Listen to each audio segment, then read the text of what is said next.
Driving westbound, my brother and I were doing approximately 60 miles per hour on Route 224.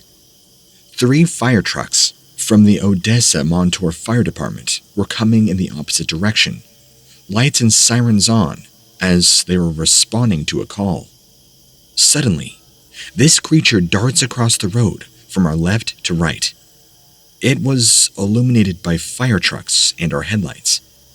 I yelled to my brother, "Don't hit that kid." That was when we realized that it was not a human nor animal. We thought the lead fire truck was going to hit it. We believed it was spooked by the lights and sirens and panicked. It ran extremely fast on two legs, leaning slightly forward with what we estimated today to be a stride of 5 to 6 feet, as the road was approximately 30 feet wide. It was completely blackened from head to toe, approximately 6 to 7 feet tall. It swung its arms in an ape-like fashion at its sides, as if to gain momentum, unlike the way a human pumps their arms and fists for speed when running. That's how we knew it was not a person. The creature did not look in either direction as it darted across the road. It acted like a scared animal. We returned to the site this morning and did not find any tracks. The ground was completely hard and dry at the time. No alcohol was involved.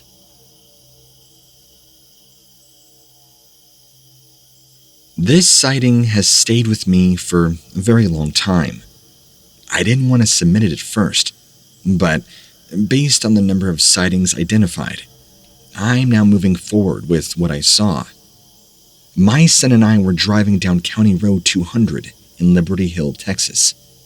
We came to the end and made a right turn on County Road 236. We were heading towards Killeen, Texas at the time. It was also in the morning. At the time, the car I was driving had two little plastic pieces on the front of it that were designed to create sound to scare away deer. I got them because my car was a small car. I didn't know if they would help. But as this is an area with a lot of deer, it was worth a try. I'm not sure if this is what scared what I saw. Just after what we made, the right on County Road 236, I saw what I thought was a gorilla on the left side of the road. It appeared agitated, and as we got closer, it ran across the road and climbed into a tree on the other side. At that point, I saw the tree move wildly with the leaves and branches swaying like it was extremely angry or like a strong wind had hit it. As the day was calm, the only thing that could have caused this was whatever jumped into the tree. I didn't look up. I didn't stop due to my son being with me. But that sighting has always remained with me, as it was so unusual. I've seen gorillas in the zoo, and it looked similar. I would say that it was relatively tall and was standing on its hind legs as I got closer to it. It raced across the street in front of us. It didn't seem as tall as I would have imagined, maybe 6 feet. It was hard to tell height from where I was in correlation to what I saw. After this event, though, I checked to see if a gorilla had escaped anywhere near me and didn't find anything. Too many. This will sound like a tall tale, but to me, it was very vivid. The only other thing I noticed is that I believed the little sound devices on my car are what caused it to come out and cross the street. I don't remember where I got them now, but I honestly believe that whatever sound came out of them while I was driving was what caused this creature to be so blatant about running across the road in front of us. Otherwise, it could have very easily stayed where it came from, and I would have completely driven by it without even ever knowing it was there. Through the years, I have had several sightings and interactions with what appears to be a Bigfoot and family. We own the better part of the Mystic Woods here in Columbiana, Ohio. When the gas and oil companies began installing pipelines years back, we started having encounters. I'm an engineer by trade, and my wife is a banker. Tonight, yet another sighting by our pond. My wife and I were at dinner, and as we arrived home about 8:30 p.m., a very large, fast gray, silver light brown, covered in fur of course, Bigfoot darted from the bushes in our front into the cattails in our pond on all fours. We both looked at each other and said, "Did you just see that?" The subject was down low and bent in the middle as it moved. Unlike a dog, its undulating movement was not as fluid as a canine. It was not a bear. It appeared to be from 4 to 5 feet at the back and torso, built like a barrel. When it went into the cattails, we were no longer able to see it. It moved incredibly fast and was very large.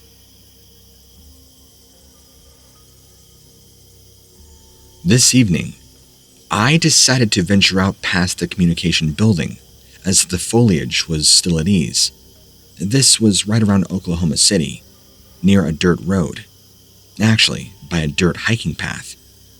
So I continued another half-mile up the path to where the power lines cross the river. From here, the river bank drops 15 feet, giving a nice view of the river below.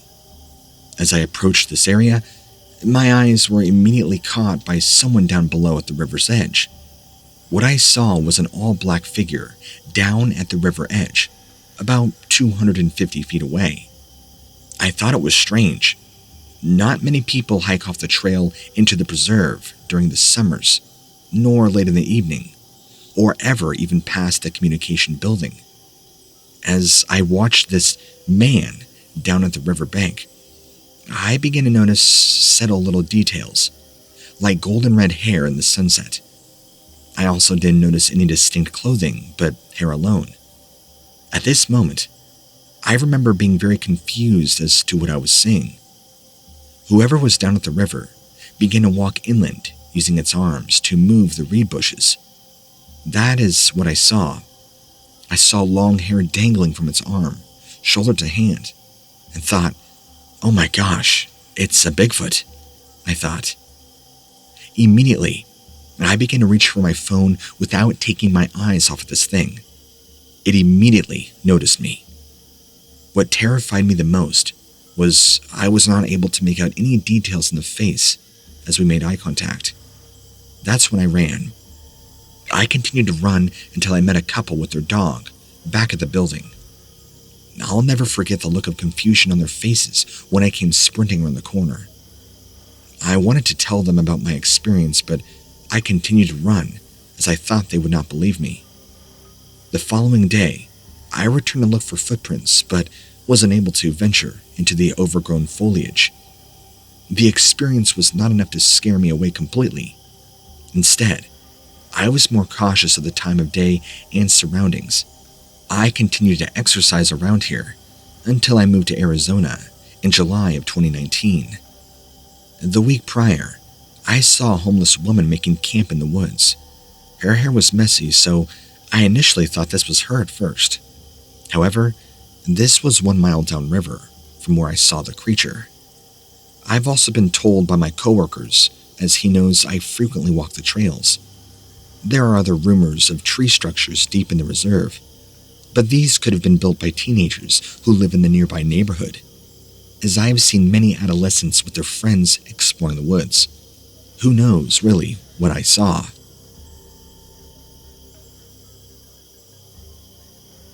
Earlier this evening, June 5th, 2021, 4 of us were boating at the Salt Fork in Ohio. I live less than 10 miles, so I fished and boated out here for years. This evening, about 8 p.m., the lake is very busy with several boats in the ski zone. We decided to take a break from the ski zone and headed back into a cove for a few moments. After going back about halfway into the cove, we all heard a very unusual sound come from our back left, which is a heavily wooded area. It was loud enough to hear over the motor. I shut off the engine so we could figure out what it was. The only way I can describe this sound is like an old mechanical tornado air raid siren that began to wind up. The sound had a very unusual, pronounced low in frequency, or bassy in layman's terms. I mean, you could literally almost feel the sound. There are no sirens located out here. I've never heard a sound like that out here, or anywhere before. We've all heard stories of Sasquatch being out here, but I'm very skeptical of this stuff and joke about it usually on every single outing. I thought it was unusual, but Bigfoot was definitely not my first answer as to what we had heard. After we had got back home and kids in bed, I Googled Bigfoot air raid siren and eventually came across an audio clip called The Ohio Howl from the BFRO website. It's very close to sounding like what we heard, except ours was much closer to us.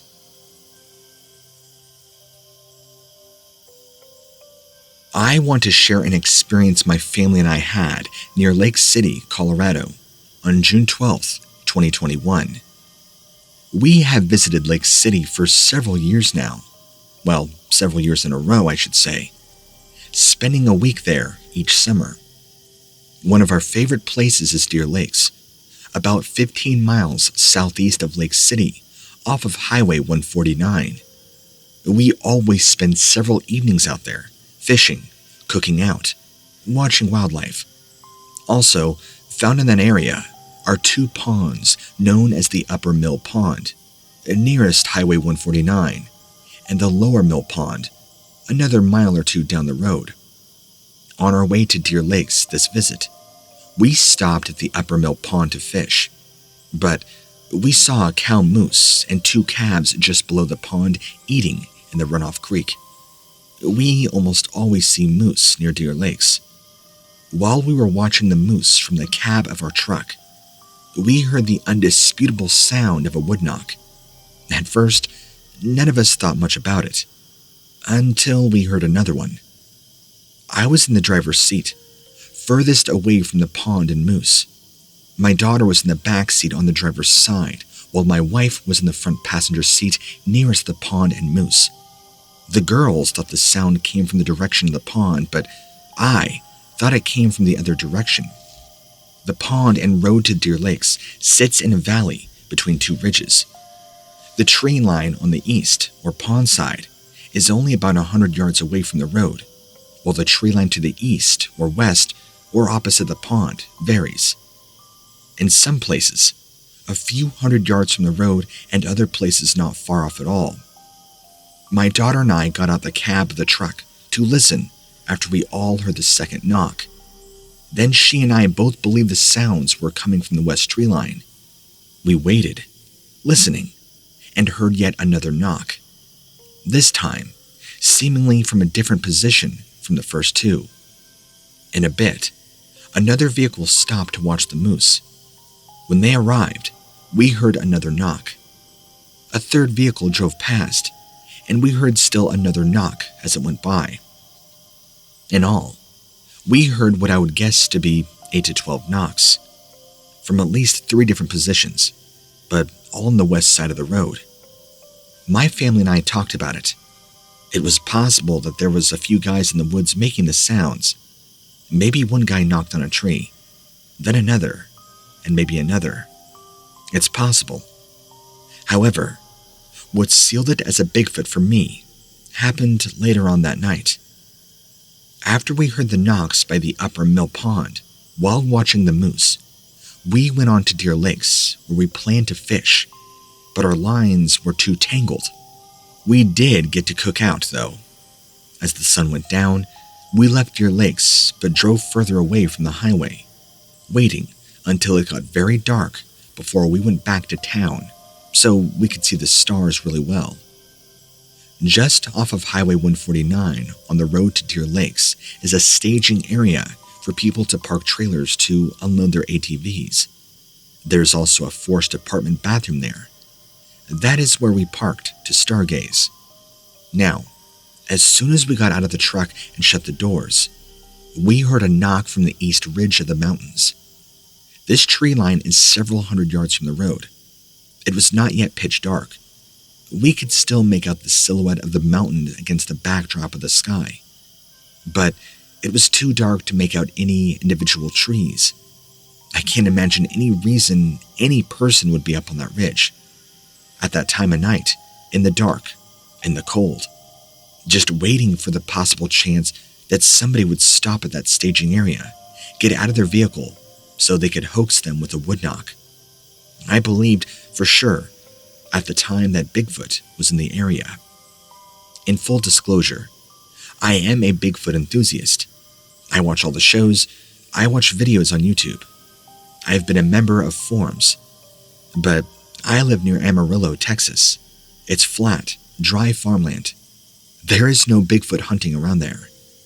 I do always keep my eyes open when we visit the mountains or wooded areas, but this is my first experience of anything that I would contribute in any way to Bigfoot. On a related note, a few years ago on an earlier trip to Lake City and Deer Lakes, my family and I were getting ready to leave Deer Lakes. I had to visit the men's room before we drove back to town, so my wife and daughter were walking up to the path from the lakes to the parking lot. They heard what they described as an incredible crash, very loud and sudden, as an adult male moose was in the upper lake eating when the crash occurred. This moose was frightened so much that he raced out of the water into the woods, scaring my family terribly. When I came out of the restroom, they were at the truck and asked me if I had heard the crash. I had not heard anything somehow. They told me what had happened, and I instantly thought of Bigfoot pushing over a tree in the woods up from the lake. There was no way for us to know for sure. The girls certainly didn't want to go into the woods to investigate further, so we could possibly have had 2 Bigfoot encounters at or near Deer Lakes. I am almost positive we heard them knocking on June 12th, 2021. Thank you for your time, and sorry for rambling on so long about something probably insignificant, but it was my first encounter. I was pretty excited.